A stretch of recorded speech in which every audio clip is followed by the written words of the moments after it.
যে পরিমাণ সম্পদ থাকলে কুরবানি দেওয়া ওয়াজিব। আল্লাহ বলেন, তুমি তোমার রবের উদ্দেশ্যে নামাজ পড়ো ও কুরবানি করো।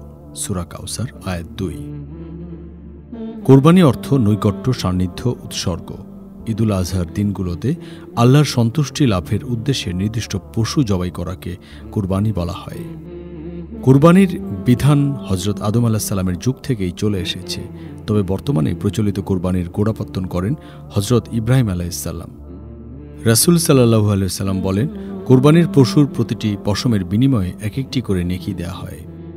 প্রাপ্তবয়স্ক, সুস্থ, মস্তিষ্ক সম্পন্ন, মুকি মুসলিম নরনারী 10 জিলহজ ফজর থেকে 12 জিলহজ সূর্যাস্ত পর্যন্ত সময়ের ভেতরে নিসাব পরিমাণ সম্পদের মালিক হলে তার উপর কুরবানি ওয়াজিব।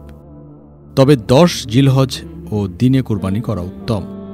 কুরবানির দিনগুলোতে কুরবানি করা সম্ভব না হলে ক্রয়কৃত পশু বা কুরবানির মূল্য সাদাকা করে দিতে হবে। 7.5 ভরি স্বর্ণ বা 52.5 ভরি রূপা বা প্রয়োজনের অতিরিক্ত আসবাবপত্র যার মূল্য 52.5 ভরি রূপার সমপরিমাণ তা কুরবানির নিসাব।